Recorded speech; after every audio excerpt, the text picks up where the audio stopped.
All right, folks, we have a very special interview today with Jared and Nadiia Sadowski. They are with Nova Kahovka.life or Nova Kahovka for Life, helping raise money for folks in Ukraine, where Nadiia is from. Thank you, Jared and Nadiia, for joining me. Thank you. Thank you, Corey. So I guess right off the top, who are you? Where are you? And how did this all sort of come about? We should probably start with me, right? Yeah, sure. Yeah. So I'm originally Ukrainian. I came to the United States in 2018 because of him. We got married, and that was the reason why I moved to the United States. And I do have family still. My parents living in Ukraine, in Kherson region, Nova Kahovka, and we have an apartment there. It just it's very personal for me, like what we're doing now. Like it's very straightforward, direct connection. So I want to help my hometown, and actually, my last time I was there, it was 2 weeks before the invasion. I left, so I came to visit my hometown, my parents, for New Year, Christmas, and I left like 4th February or something. Yeah.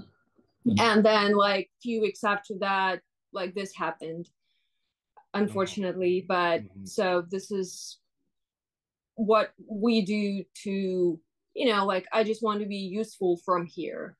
Right. And so Nadia, your family is still there? Have they tried to get out, or did they want to stay? So the thing is that they are senior people.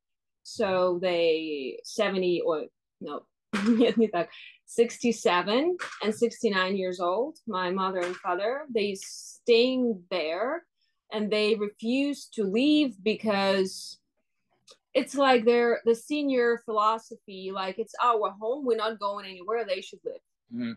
They should leave the city. And of course, like we offer that we can host them here. I'm like, you can go to Europe, we can figure out like for you the place to live.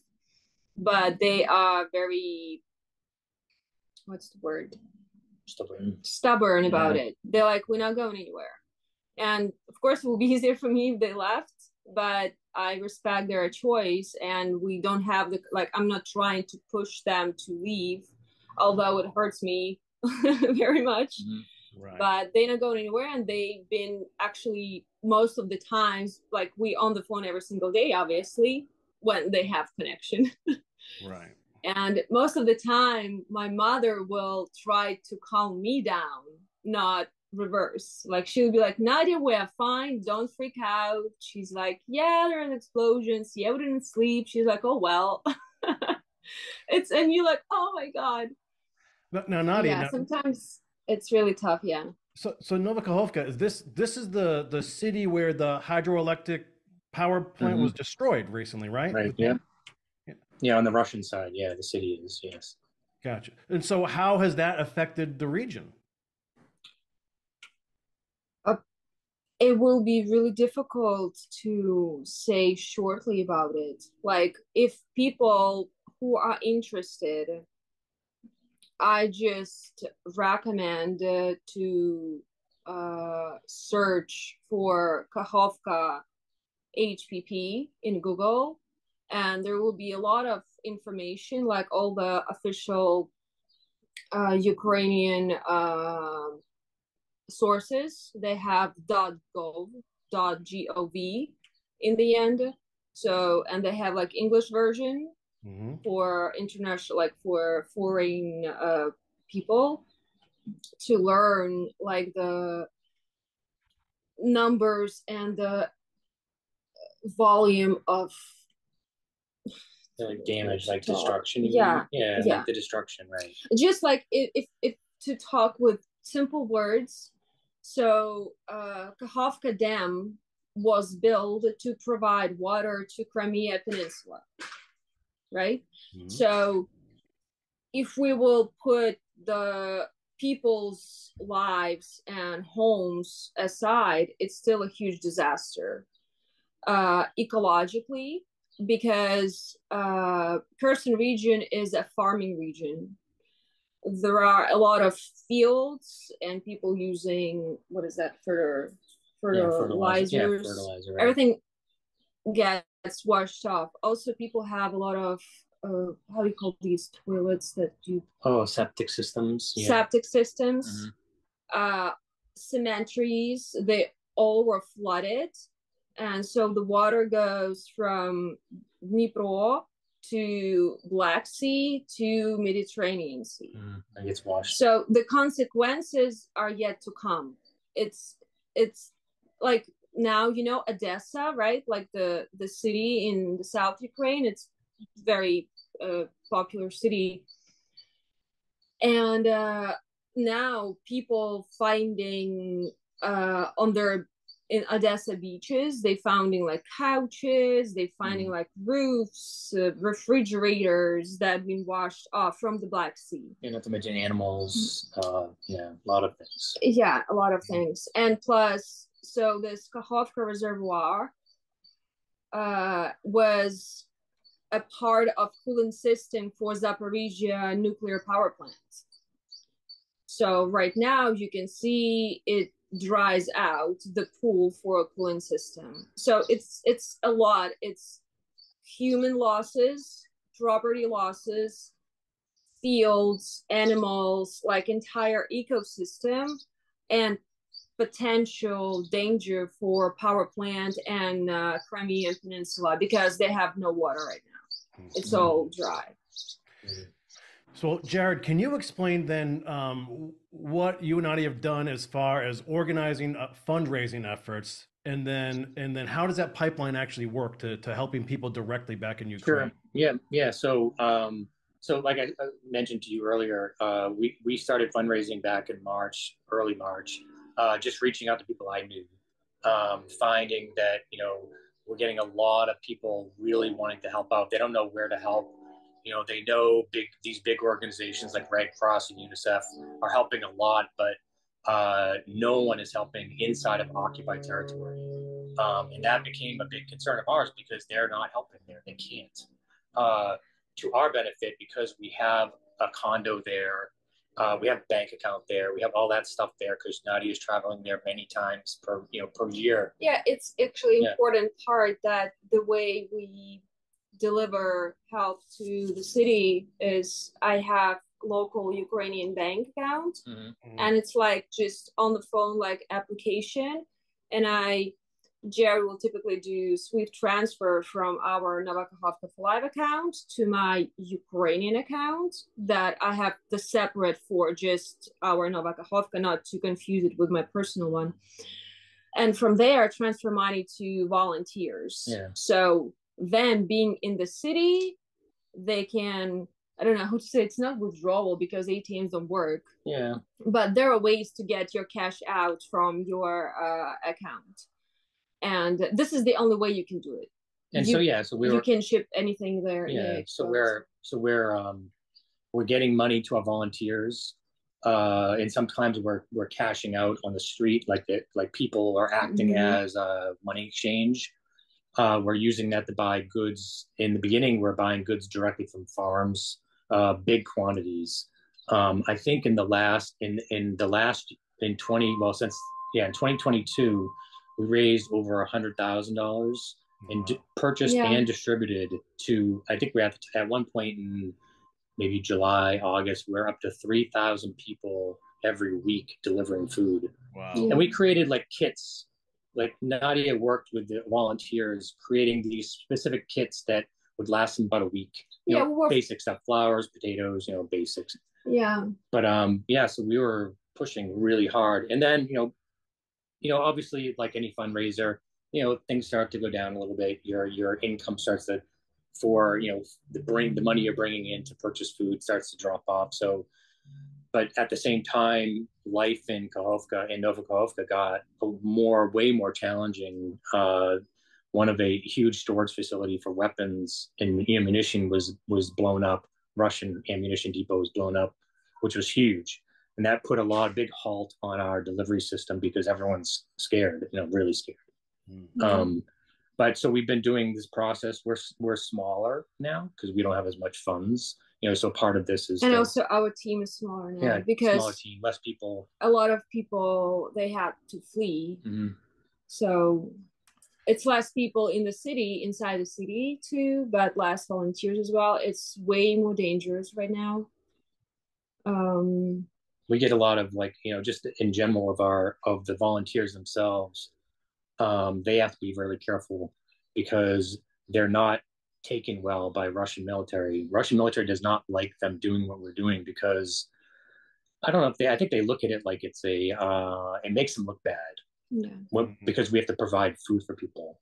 I don't think they really appreciate that that effort. What can I say about the evacuation? Yeah, sure. So during this dam catastrophe, like what hurt me the most is Russians not only didn't help to evacuate people or help them out somehow, because they were like literally sitting on the roofs with their kids, disabled people, all like it's just horrible.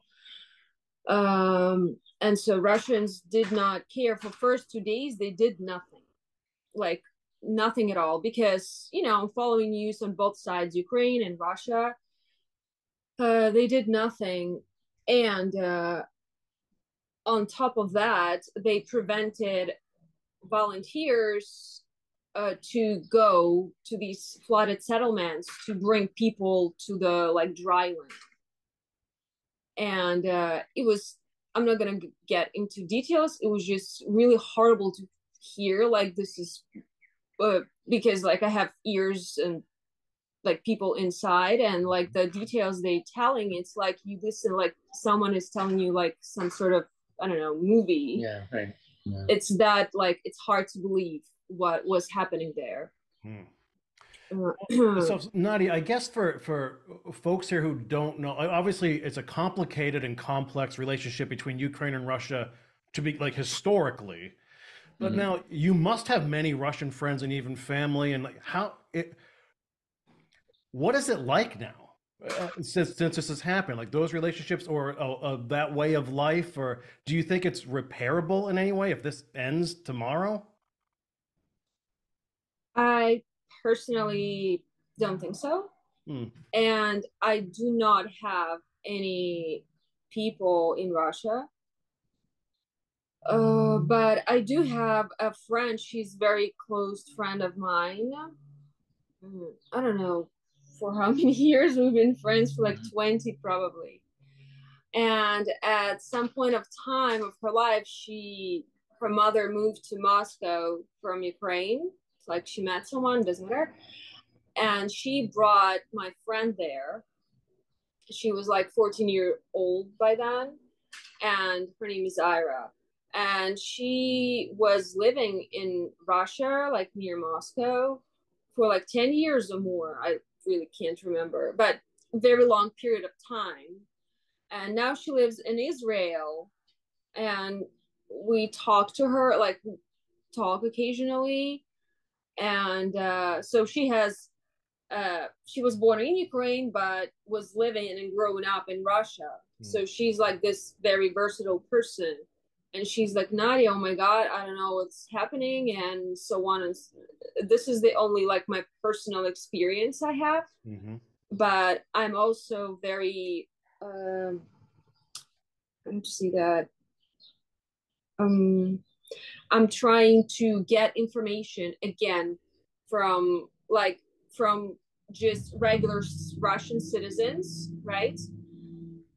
And I get a sense that these citizens of Russia who are against this war, they still okay what's happening. So we don't like it, but we can't do anything. So I, as a Ukrainian, I just cannot accept that. This is weird for me. It's horrible. Yeah. Because it's not only our people suffering, but theirs too, their men, husbands, and sons. And I cannot understand this. Yeah. So this is my opinion about it. I don't think it's repairable. Right. And we've worked in this channel, because I've spoken off camera with Jared about this yesterday. I have a friend, I think we might have actually have a mutual friend. Mhm. And we've helped her raise money, and she has an Amazon wish list, and to get medical supplies and boots and tents like that for soldiers. Cool. And she was going over to Poland and Romania, and they were sneaking things over the border to the guys fighting there, and the guys were actually taking pictures to show people who had bought, to thank the people who were buying their boots and all that. And we had to be super careful about blocking identities and all that, because in case we were Yeah. getting scanned and all that way. But the one thing I've learned, and we've had a few conversations along the way too, and the one thing I learned, and what she always kept saying over and over, was the resolve of the Ukrainian people. Like, this is our home. We're not going anywhere. We're not done fighting. This is where we're going to stay, and that's that. Which Yeah. is pretty amazing and impressive. And I get that vibe from you too, Nadia. And it sounds like what your family's Exactly. I doing. mean, they can destroy Ukraine with their rockets and missiles. It's just they cannot destroy or get rid of our will to be free. That's the difference. We are very different. Like you can see this message that being spread heavily with like Russian media, like we are brothers, we are like one nation. We not. Like if you dig deep into history, we are so not. Russia been doing horrible things to Ukraine 100 years ago. It just now we have web, we have all the social media, and people see it. Back then, of course, like not many people know about Holodomor. Like Jared didn't know about it. Like when people were starving in Ukraine to death. And so now it's just the time when everything revealed, and every single person has to take a side. Like people who stay in the middle, they just go automatically, yes, I support the war. This is how I see it. Well, so, and Jared, as an American, how difficult, what was it like trying to garner support at first? And I guess you have a unique viewpoint where you're seeing how the U.S. and NATO have responded to things, and obviously everybody wants more to happen and faster. But just how was it for you trying to, like I say, pick up that encouragement and support from folks within your net? It was for me. It was like it's like riding a bike. You always knew you had to ride. I've never fundraised before. I've never even solicited anything before in my life. But this gear that was shifted, in beginning of May, beginning of March last the year ago. It was just so natural. It felt right. Obviously, I have to support my family, and I was going to do anything I could and all of my energy to do that. I had the ability to do a lot of things fast, marketing wise, just because of my background. So we quickly started to build up momentum with writing, with website, and trying to get our name out there and trying to get people to understand what we're doing and that we have this unique situation. And so it's sort of like once you start driving, you just go, the direction, and you just have to steer around the obstacles and just keep going. So it was very easy for me to do it. And then seeing U.S. support, we have pluses and minuses with the United States on how they support a lot of my previous clients and existing clients, very, very close to them. And they have opinions toward how the U.S. responded, very slow, very slow, very slow, that sort of thing, which is common for a lot of Americans that support this effort, to draw it out so long. But they have to do what they have to do. They have their reasons apparently. So we just have to. I'm happy for the support with the U.S. government especially, and all the other allies in Europe, in Western Europe. So we have to just keep truthful to that concept and why we're doing this. Well, it's just like the NATO, United States, like any country, it's like a big vehicle. It can move quick, right? It can do maneuvers. So obviously takes time and everyone understands it. Mm-hmm. Like, of course, you wish to be quicker, you wish it to be more, but you also understand that sometimes it's not that easy. Right. And so now, so the immediate need is literally cash to this fund to get basic daily, day-to-day living goods in Ukraine, right? Yeah. And today, yeah, same thing. That's what we're doing. Yeah. We're focusing mostly on, so when we had a bigger budget, so we will just accept requests. It will be like I created, and like not created, I used to have a clothing store in Ukraine when I was living there, and I had Instagram page like many stores do. I transferred it to like Nova Kahovka Life, and we were accepting requests from people. Like someone will say, "Hi, I'm single mother. I have 3 children. Please help," like that kind of thing. So I will ask like her address, phone number, and we will just make a list of deliveries. This is pretty much how we worked. And but later, when our funds went like less and less, and we started to like, all right, so we need to focus on disabled people only and like single parents. Like if it's a big family, we'll just give them something. So we had to like, it's really hard choices to make. Yeah. But you do have to set these priorities. And since March 2022, like it didn't change. Like, so we are focusing on essentials. It's like pasta, grains, flour, oil, like those kind of things, diapers, just super basic, like bottom basic. Well, yeah. Well, we thought back then, we thought that was pretty basic, but then, go forward 6 months, and our basic was getting even smaller. Yeah, you're like, reducing even more. Sardines are too expensive. Yeah, or diapers are too expensive. Use cloth diapers. Making these decisions for people because we had no choice. Like right now, I'm coordinating. I have a coordinator, right? We talk with her about like expenses, and so she's like, Nadiia, we have requests for 300 bags of cleansing. How do you call it? Like wipes. Domestic, wipes, domestic hygiene. Hygiene would be a good word. Mm-hmm. And so I'm putting numbers quickly. I'm like, oh my God, this is like $3,000. I'm like, we don't have that.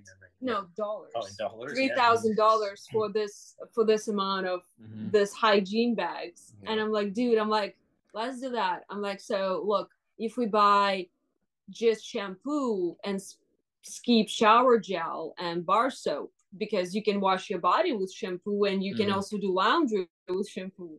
And I'm like, that's a win-win. I'm like, for a dish soap, I'm like, we can use baking soda, and we just start to like, try to be very efficient. Trying to work with the money we have. Yeah. So what is the easiest way for our viewers to contribute and help out? I would say our website, right? Yeah. Yes, it's our website. We post, it's just, the thing is that we're trying to do reports on our website every single month. But like Jared is working hard. Like, I don't know, he's Superman. He did so much more than he said he did. And it takes time for us to build this report on the website. And that's why I created Facebook group. Okay. Where I post like my reports, pictures, what we do, like, because it's easy.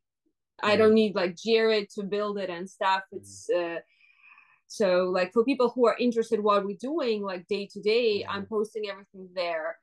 I would say so, but for the donating part, definitely our website. We we make sure we accept everything: Apple Pay, credit cards, Venmo, PayPal, all that stuff. So it's all there on the front page. Okay. Yes. And Nadiia, what's the name of the Facebook group?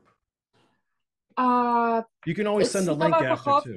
Yeah, we'll send a link. Oh, is it? Okay. I'll make sure to save that. It just, the name of it is Nova Kahovka for Life nonprofit. Okay. Gotcha. Yeah, and also as a side, I mean, I don't know how to say that correctly. I'm making flower crowns. We have an Etsy page. So like, and all the funds from sales from Etsy also go straight forward to our nonprofit account. So this is like another way of contribution. And one of the things we want to people, I mean, I talk to people about this, and we want to make sure people understand that, you know, this is something that we don't have any pay from this. This is no. It's 100% of everything is going straight over there because we want to make sure that people know that, you know, that every dollar they give, you know, that this is much more effective than sending it to corporation. Right. You are established as a 501(c), but this is literally direct funds to the cause. Direct funding, yeah. And there's probably important moment to mention that I'm being very strict with volunteers for the receipt part, like the proof of the purchase, because you have to be like, you can't just be working on trust a point. And in occupied territory, it's really complicated. I do have arguments with volunteers because they risking so much, and I'm still like on them with the receipts and photographs and photographs, people with, you know, bags and like I just keep saying, I'm like, this is important to be able to show our sponsors that we are very serious about our funds and our expenses. Of course, like for security reasons of our volunteers, I don't post the receipts anymore. I used to. Right now I'm just like keeping them in special folder in case someone like big sponsor would like to help us. So in this case, I will just show all the detailed information about that.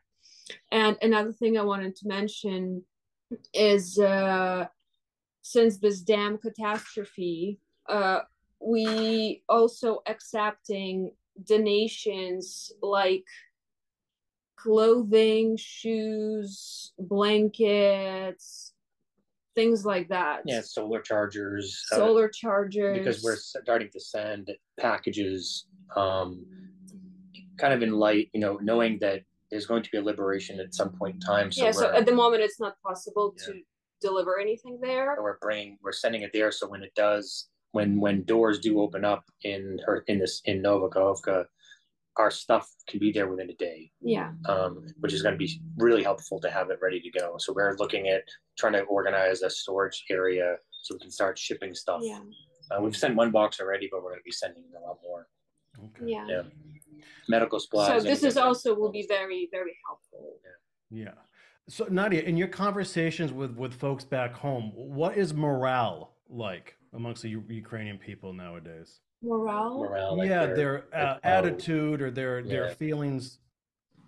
They are, I don't know, they're crazy people. It's just they are so optimistic, although they very tired. Even they say we got used to it. Of course they did not.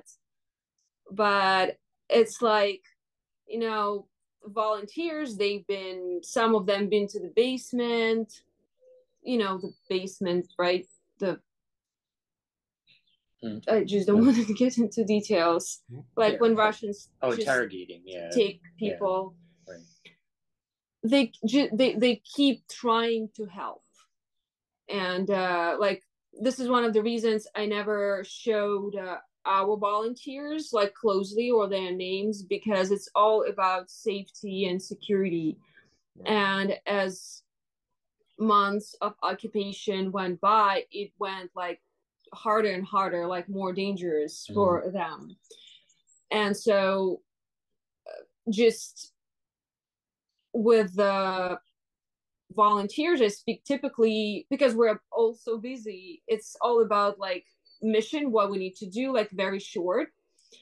But I do talk to my mother, so I stay up late waiting for the morning in Ukraine so I can be sure that they're fine after the night. And and they're just, again, they're senior people, and you will think that they will just break easily. But they, like, my mama is like planting flowers near her house. She's like, well, she's like, something to do, like, like keeps me busy. So they're very optimistic, and her dream now, she's like, I can't wait when I can make borscht and like treat our soldiers.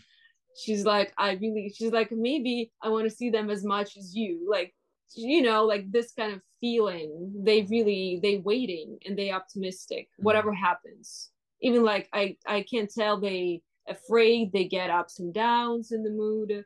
Sometimes they're more depressed, but in general, over the year, I mean 15 months, I'm very proud. I'm like, because it's hard to, you can never imagine what people going through living in occupation.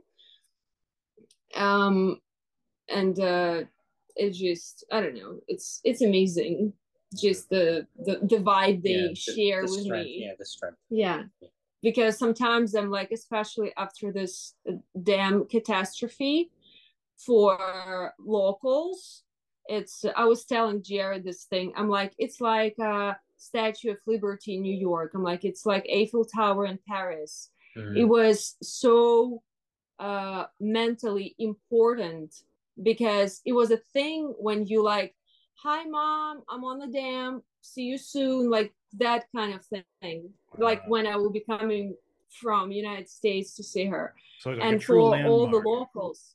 Yes, exactly, right. Yes.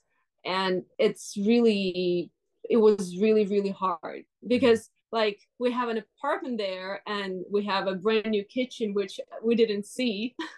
So we ordered it, they installed it, and this like all happened.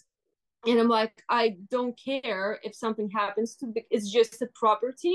I will be like, oh my God, this is not good, but nothing special. Like, lives are more important. But the dam, it really hurt. Really hurt emotionally. And so also my parents, they were like, for 3 days, they were very like, you know, we try not to talk even about it, but I couldn't get out of it, because like on the volunteer side, it was a chaos.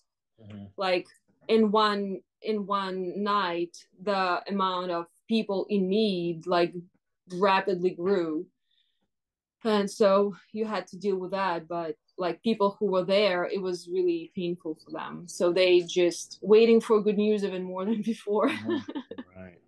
Unbelievable to try to just go on with the daily routine life, living under occupation. Unreal.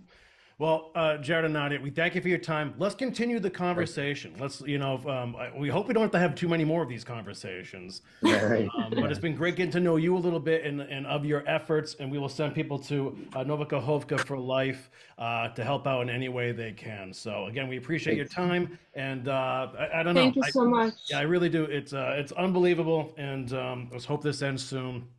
And thank you for what you're doing. Thank you. Thank you. Thank you so much.